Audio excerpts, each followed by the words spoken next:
Bom, vamos lá? Bateu aqui no balcão do inferno. Mais um texto pra gente avaliar. Deixa eu ver o tamanho aqui do layout. Não que seja um problema, né? Mas vamos ver. Na moral, o meu Microsoft, ele é pago. Eu juro pra vocês que ele é pago. Aqui, ó. Conta Microsoft. Aqui, ó. Tá aqui. Tá ligado? Ele é pago. Eu pago R$36 por mês pra ter esse trem. E eu não consigo... Opa!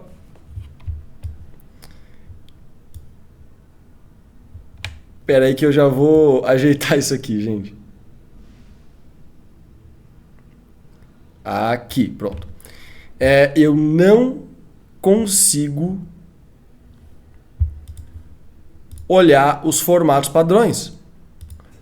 Eu mudei de PC e eu continuo não conseguindo ver os formatos padrões. Tô revoltado.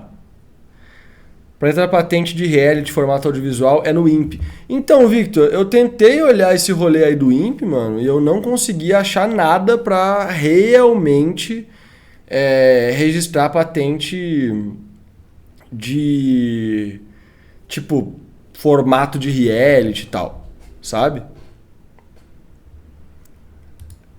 Eu tenho que pagar o Word, mano, é meu trampo, tá ligado? Eu pago o Word, pago o pacote Adobe, é pago. Sabe aquele negócio de pagar o PDF Reader? O meu PDF Reader é pago, mano. Dá pra fazer umas coisas loucas lá. Mas enfim, revoltas aí, uma revolta por vez. Mas enfim, o formato que ele tá é 16x23, que é um formato de livros grandes. Ok, não tem problema nenhum. Vamos lá, né? Espero que vocês consigam ler direitinho. Eu queria poder dar um pouco mais de zoom, mas tá vendo como é que fica, cara? Ele fica de lado.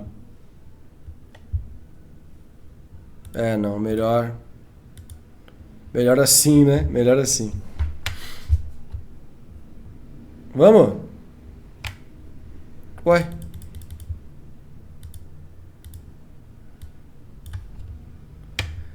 Ele não tá mais mostrando várias páginas, mano. O que eu fiz?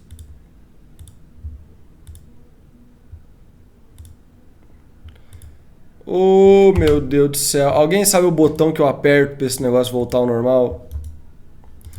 Eu fiz isso uma vez no meu PC quando eu era muito tempo atrás. Me deu um trabalho pra voltar ao normal. Tomara que tenha algum especialista em Word bom aí.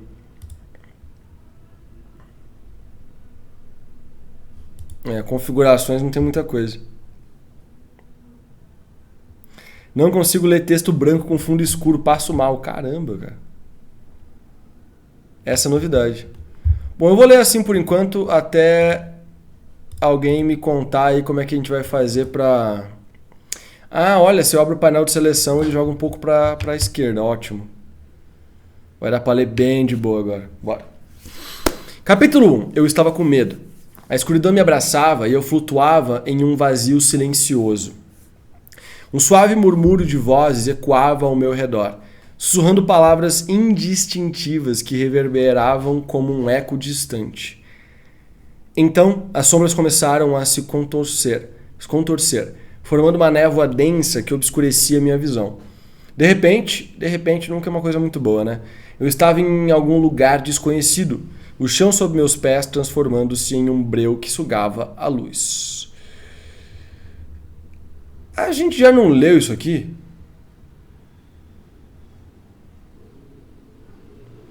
Enfim, eu estava com medo. Não é um começo de todo mal, mas também não é de todo bom. Depende um pouquinho. Aí, esse parágrafo aqui, mano, ele literalmente não fala nada. Porque eu entendo que a intenção é tentar passar pro leitor uma sensação de que tá sendo engolido pela escuridão e tal. Tentar colocar o leitor nessa mesma posição do personagem. Curiosamente, eu já peguei muito muito texto assim, que começa parecido. Por isso que eu acho que eu já li esse texto. Provavelmente eu não li, mas eu acho que eu já li, mano, que eu já peguei textos que começam igual pelo menos 3 ou 4 vezes aqui na Análise do Ninho. Porque tem essa falsa sensação de que você ser misterioso é uma coisa boa, e não é. Você tem que proporcionar para o teu leitor mistérios para ele descobrir. Mas o mistério não é onde o personagem tá. O mistério é quem matou o General Mostarda, entendeu? Então não acho que é uma boa forma de começar o seu texto, fazer um parágrafo inteiro dedicado a tentar passar a sensação de escuridão sem a gente nem ter entrado na história ainda. Diante de mim emergia um vislumbre de algo frágil e vulnerável. Um bebê, envolto em mistério e fragilidade. Repousava em um berço sombrio. O choro suave ecoava. Isso aqui é um sonho, né? Mas o cenário se metamorfoseou rapidamente, transformando o berço em uma arca sinistra de pesadelos. O chão estremeceu sob meu peso, enquanto sombras alongadas dançavam ao meu redor. Um rugido profundo preencheu o ar, e diante de mim surgiu uma figura colossal. Sabe um problema muito grande disso aqui? É que a gente não sabe como é o personagem principal.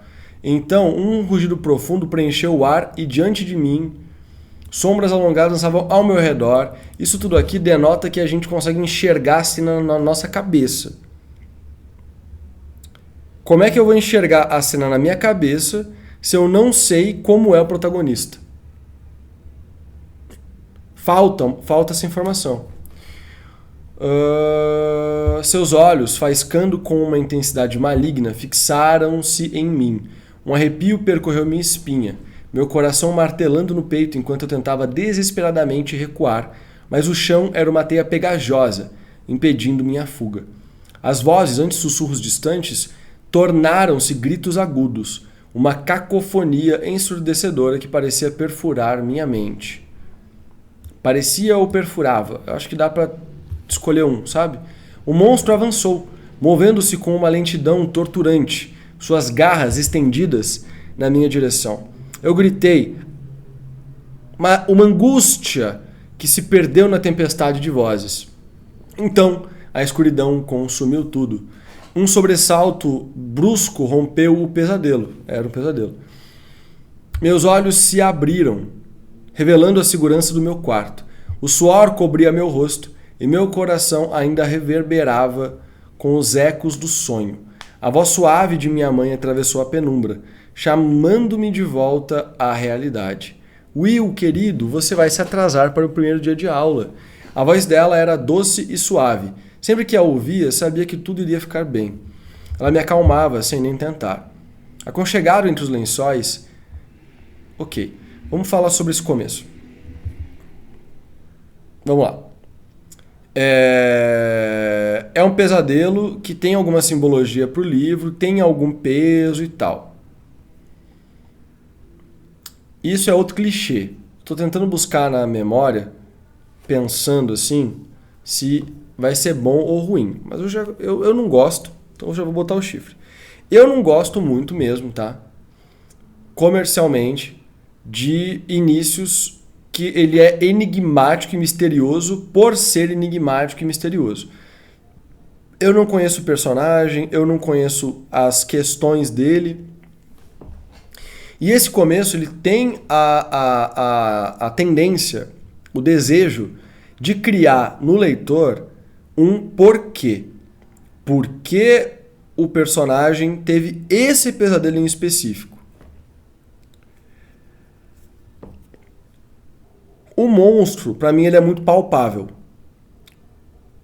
Então, ele mora no mundo real, esse maluco? Então, beleza, tem um monstro assim aleatório. Pode ser uma premonição de que ele vai ser um isekai, ele vai para algum mundo fantástico. O bebê no berço de sombras pode ser ele mesmo, como um grande herdeiro do reino das trevas, sei lá. Né? Então, assim, poderia sim funcionar, mas eu acho que a escrita ela tá muito clichê. E quando a gente bate em algo porque ele tá muito clichê, a minha visão é que tá faltando personalidade do escritor aqui. Tá faltando personalidade no texto. E aí ele fica clichê, Fica uma repetição de coisas que você parece que já viu em algum lugar. Tá, vamos começar pela parte que realmente é real. Will, querido, você vai se atrasar para o primeiro dia de aula. Isso aqui é outro clichê. A voz dela era doce e suave, como o Kleber falou, né? A galera adora usar... O Nero falou, a galera adora usar a voz doce e suave. Sempre que eu ouvia, sabia que tudo iria ficar bem. Ela me acalmava sem nem tentar. Também é um clichê. Aconchegado entre os lençóis, respirei fundo, tentando dissipar os vestígios do pesadelo que ainda pairavam em minha mente. O monstro, a escuridão, o choro do bebê, tudo desvanecia, mas a sensação de inquietude persistia. Levantei-me, ainda sentindo o calor daquele mundo onírico, e me preparei para enfrentar o dia que se estendia diante de mim. Pouco sabia eu que aquele sonho era apenas o prelúdio de uma jornada que me levaria além dos limites da realidade, rumo a um destino entrelaçado com magia, mistério e mortes. Isso aqui eu odeio, tá? Eu odeio com toda a minha força que o escritor esqueça que ele está contando uma história e não uma sinopse.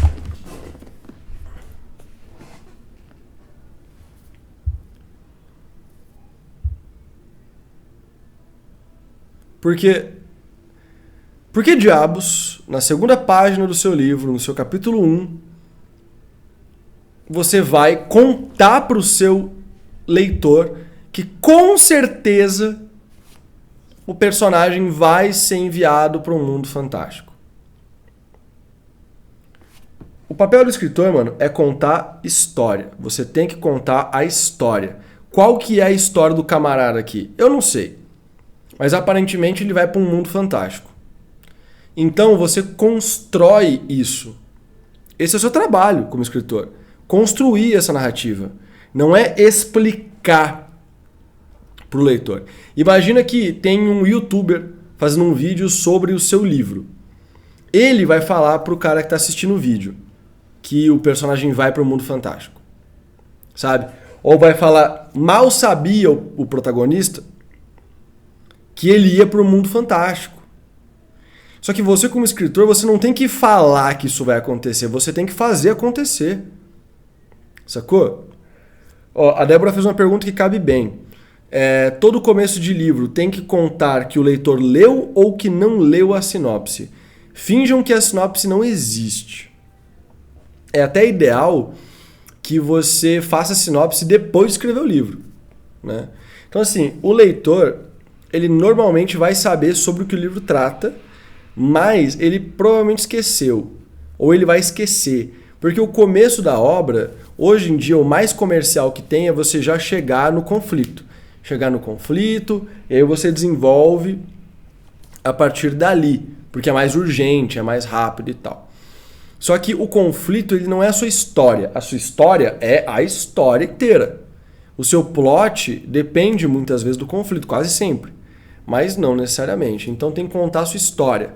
O que vai fazer o leitor gostar ou não do livro é a história e não só um confronto, um conflito muito criativo. O que funciona na sinopse? O que pega alguém na sinopse? Criatividade.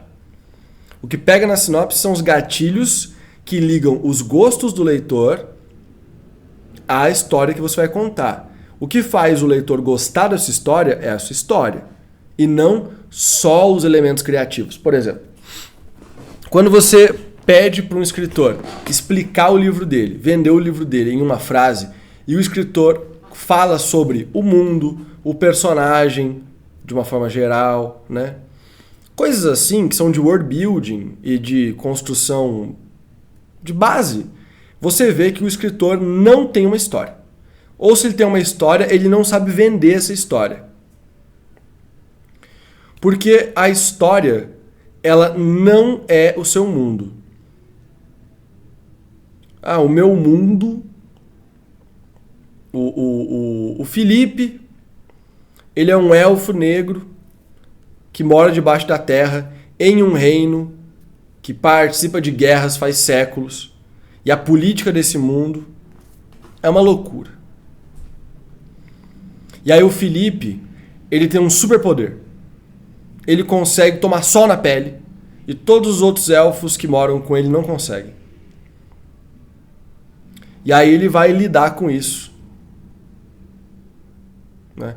A história, quando você fala isso, na teoria, é que o elfo vai lidar com o fato de ele ter um poder. Mas essa história é meio foda-se, né? Tipo, qual que é a história de verdade? Ele vai tentar ser rei? Ele vai enfrentar o quê? Ele vai passar por que tipo de provação pra conseguir o quê, saca? Tipo, qual que é a história que vai ser contada?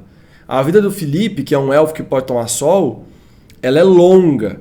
Qual parte da vida dele que você vai contar? Então, a sinopse, ela, assim como o trailer de um filme, ela pega aqueles highlights que vão conectar o seu leitor com o produto. E a história em si, se ela se depender, se ela se basear só nesses elementos principais que estão na sinopse, você provavelmente não vai ter uma boa história. Então você primeiro não pode contar com a sinopse, mas já aproveitei para também levantar essa bola.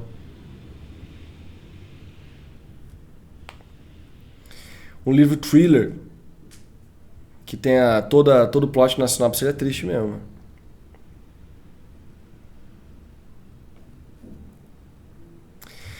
Se for em primeira pessoa e o narrador é o protagonista, né, em primeira pessoa,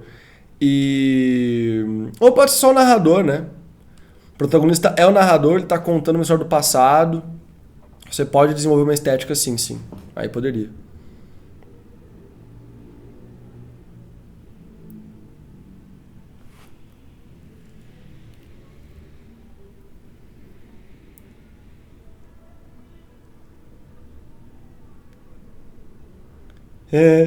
Eu quero achar o comentário do Anderson, mano. Nunca fiz sinopse, acho desnecessário. Sou da escola dos contos, só tenho um romance publicado, então não tenho o hábito de escrever sinopse. Cara, sinopse é muito complicado de fazer, cara. Eu não sou o maior fã de fazer sinopse também, não. Mas a sinopse ela é essencial, é o que vai vender o teu livro na base. Hoje em dia, eu acho que é importante o autor ter mais de uma sinopse para situações diferentes. Uma sinopse bem curtinha, para situações onde é importante ter uma sinopse bem curtinha. Uma sinopse maior, que é para onde você tem espaço para o leitor consumir uma sinopse maior.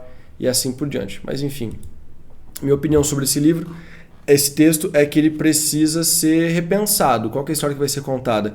Eu li quase nada, eu sei que eu li quase nada, mas o começo já disse muito. Eu gostaria de continuar lendo, eu queria ler um novo capítulo 1 se o Rian estiver disposto a fazer. Não esqueçam de deixar o seu like e se inscrever aqui no canal.